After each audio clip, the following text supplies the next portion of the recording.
field. The plane of inertia is where we get the word planet Earth from. The atom. If that's the case, then the Anunnaki who named the planet Keokai would have also wrote down about the inertia, etc., for you to be able to work out that that's how we got the name planet Earth. So could you show me the Sumerian tablets where it says about the inertia, etc., creating the name planet Earth?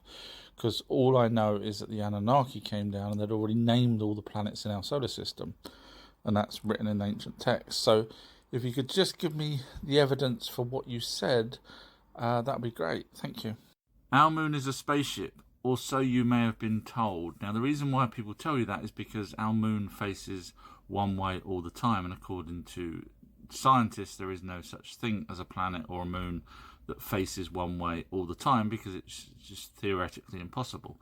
However, recently, in fact, just last week, astronomers spot an Earth-sized planet with a lava hemisphere. And if you go down and carry on reading, the newly spotted planet, I'm terrible at pronunciations, called HD 63433, D is tidally locked, meaning there is a day side that always faces its star and a side that is constantly in darkness. So can we end with the moon being a spaceship because of that reason? The moon's hollow because aliens have been mining it out for a long time, and so has the Nazis, and so has the American military. That's why it's hollow. To mine all of the resources that they needed from planet Earth. Not to mention, the reptilians were not very happy. This person is saying that the reptilians owned planet Earth and that the Anunnaki came here to mine for gold. Part of that's right, obviously the reptilians isn't. So I'm asking the person that's done the video, please stop making up stuff. You've not done the research. You're just copying other people that's got it badly wrong. I'm asking for evidence that the Anunnaki knew reptilians, as you just said, and I'm asking for evidence that the reptilians were upset with the Anunnaki, as you just said. When you realise you can't give me those bits of evidence because there is none, please just stop putting videos out where people seem to think they know what they're talking about but don't, because it really is not good for the real researchers out there. The Bronze Book was merged with a Celtic wisdom text called the Coal Book.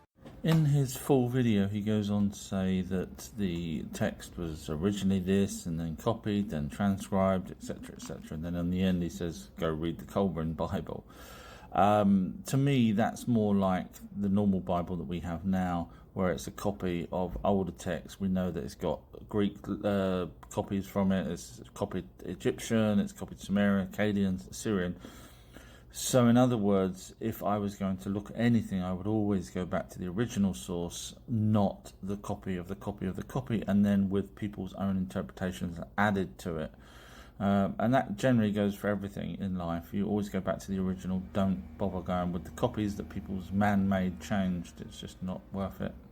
I appreciate that someone actually replied to my last video, so thank you, Wendy. The problem we've got is I gave an abundance of evidence showing that the Anunnaki were the gods in the Bible. And what you've done is you've just said, no, any gods in the Bible are just lesser gods, but still gods. So that's kind of, at what point in the Bible does God say, do you know what, I made some lesser gods? Because obviously if there's only one creator, then he decided to make lesser gods. But we do have the text where Enki tells the other 49 Anunnaki to catalogue things for the first 6 days and then rest on the seventh. So everything that the Bible's got, we've got that predates the Bible in older texts. So I know your narrative is single God, single God, single God, but I'm just asking you, why are you not looking at the older text that actually predates the Bible that the Bible copied from? I just still can't grasp that. Okay, please show me the evidence of this. I've been researching for 40 years, never come across any evidence of reptilians being on the moon, or that the Anunnaki first settled on the moon to look for gold. So if you could show me the evidence, thank you. Heaven and hell are not places, they are mind states. Heel is hell, the root shock. Oh wow, so the Anunnaki, when they told us that heaven was space, because they say that in heaven you can see the sun, stars and moon, same as the Bible. So if it's not space and it's headspace, then all the people that went into the headspace, such as Ezekiel and Enoch, etc., that went through the firmament, yes, there was only a handful of people that ever mentioned the firmament, Why YouTubers end up saying the firmament's a solid dome is beyond me. Come watch my videos, I won't lie to you guys. So anyway, yeah, heaven isn't headspace. Otherwise, Anunnaki wouldn't have been writing about their planet being in heaven, which is space. Planet Nibiru, if you're interested, I show evidence of all of this stuff. You know, when you say amen, you're actually praying to Marduk, who was a god of Babylon first, but eventually became the main god. He was an Anunnaki alien, and the evidence is here in a YouTube video called Jesus Real Father Named by Our True History. This person's replying to a video where I said the moon is not a spaceship. And so it's all about evidence. So we have the Enuma Elish in the British Museum, which names all of the planets in our solar system and explains how the moon got here 4.5 billion years ago. And that was written by the Sumerians, which would have been done by the Anunnaki. We also know all the names of the planets because of the Greek gods, which we didn't even know all the planets at that point, and yet the Greek gods seemed to do it. And of course, they were the same Anunnaki gods. So that's the evidence to say that the moon were called Lahmu and Kingu, two different names, but same celestial body, was here 4.5 billion years ago. So going back to the supposed tribes that supposedly say there was a time before the moon, hearsay. So I know which one I will go with. I'll always go with the evidence. In it, 24 hours in a day, 2 + 4 = 6. Altogether, that's 666. So then after 666, you've got alien, and alien equals owl because it's the first letters, which actually equals aliens. So your brain could also be Brian, just spelt differently, you see. So heaven, it must mean God is inside because I've just done those things and added those together. And then, flat earth. Flat earth is interesting because there's some squiggles there, so we'll ignore the flat earth there. Anunnaki, obviously key is Chi, which equals earth, we all know that, and that means then obviously God's inside because because I'm pointing with a pen. Smart and dumb, that's because God equals that, which means if you believe someone without asking for evidence, then you're a god because you're also smart and you're also dumb. And then we can just scribble. The puzzling disappearance of Bobby Dunbar. In the sultry summer of 1912, the Dunbar family embarked on a family vacation to Swayze Lake in Louisiana. Little did they know this innocent trip would soon turn into a perplexing enigma that would baffle investigators and captivate the nation. 4-year-old Bobby Dunbar was playing near the lake's edge when he vanished without a trace. Panic set in as the family searched desperately for their young son. The local community rallied, initiating a massive search operation that spanned miles of dense forests and murky swamps. 8 months later, in a bizarre twist of fate, a child matching Bobby's description was discovered in the company of a traveling handyman named William Walters. The child, found in Mississippi and now called Bruce Anderson, was handed over to the Dunbar family, who embraced him as their long-lost son. The case seemed closed, and the community breathed a sigh of relief. However, as years passed, doubts began to surface. In 2004, Bobby Dunbar's granddaughter, Margaret Dunbar Cutright, initiated a genealogical investigation to uncover the truth. What she discovered was both astonishing and confounding. Through DNA analysis and historical records, Margaret unearthed evidence suggesting that the boy raised as Bobby Dunbar might have been, in fact, Bruce Anderson, the son of a poor woman named Julia Anderson. The revelation shook the foundations of the Dunbar family's beliefs, opening a Pandora's box of unanswered questions about Bobby's true fate. The case of Bobby Dunbar remains a haunting mystery, raising unsettling questions about identity, family, and the enigmatic forces that can blur the lines between truth and fiction. David Paulide's research into such inexplicable disappearances illuminates the perplexing nature of human vanishing acts, leaving us to ponder the unfathomable depths of the mysteries that surround us. My personal thoughts on skinwalkers revolve around the concept of interdimensional portals. While I entertain the idea of these portals allowing creatures to move between realms, I find it hard to grasp the notion that an extraterrestrial being would transform into a human from Earth.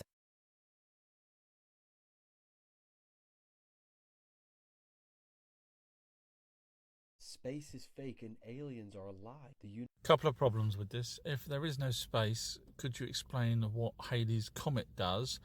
Please don't say it's in water, because it's got a long tail, and as you know, it would also need to be powered because it goes round every 60-something years, and we've been tracing it for over 1,000 years. And obviously, if you say it's in our inner space, therefore it's still space. If you say it's in our atmosphere, then tell me how I could magically fly around every 60-something years. So that's the first problem, which you won't be able to answer.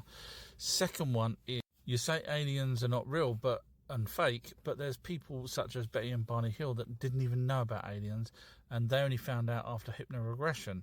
So they're not the ones that's actually making it sound fake. We've got the evidence that the Anunnaki created us in their image, fused chromosomes, etc. So if you wouldn't mind just answering these questions, that'd be great. Thank you very much. And for the past 40 years, I have been channeling an extraterrestrial entity that I think it's amazing that the American military haven't taken someone like him, bearing in mind Uri Geller was actually used by the CIA for 5 years using his skills. And of course then you've got people like Phil Schneider that saw an alien, described it, and then unfortunately was unalived, if you know what I'm saying, by mysterious forces. So when you've got someone that can actually give us information about our past, our future and technologies, etc., I think it's lovely. Even though he did research back in the day, it's amazing that someone that researched this stuff ends up being the same person that gets channeled. That's great. But it's amazing the military haven't, nabbed him or done something to him. So thank you, military, for, giving us this person. Did you know that this tablet here in the British Museum, held by Ivan Finkel, the head curator of the British Museum, is the tablet that God tells Noah to build the ark? Unfortunately, did you know that it was Enki that's on the tablet, not God? Enki Anunnaki. Breaking news, archaeologists redate Babylon's Ishtar Gate using Earth's magnetic field. It's not that impressive. However, what is more important to me is here in Ishtar's Gate, as you can see, there is this creature. This creature was Marduk's pet, as you can see in a relief there, and then in a sort of fleshed out version of it. And obviously we don't have that now.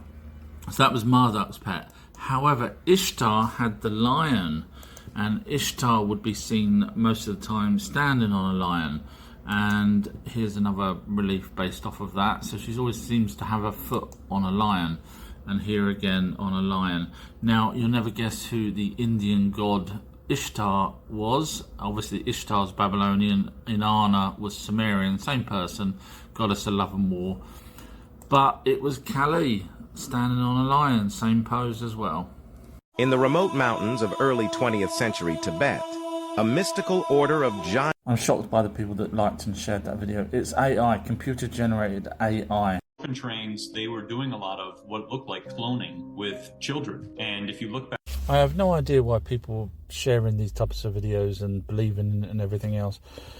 So if you're going to clone someone, certainly back then, you don't have the incubators out on show. You don't invite photographers and press and everyone else to come and have a look and then allow those pictures to be sent out because you're doing something. Cloning would have been totally banned back then, I'm sure. So, just a bit of common sense says, do you really think they're going to show the cloning facility just like that and have photographs taken and printed out and put in newspapers? Just common sense, really, guys, come on.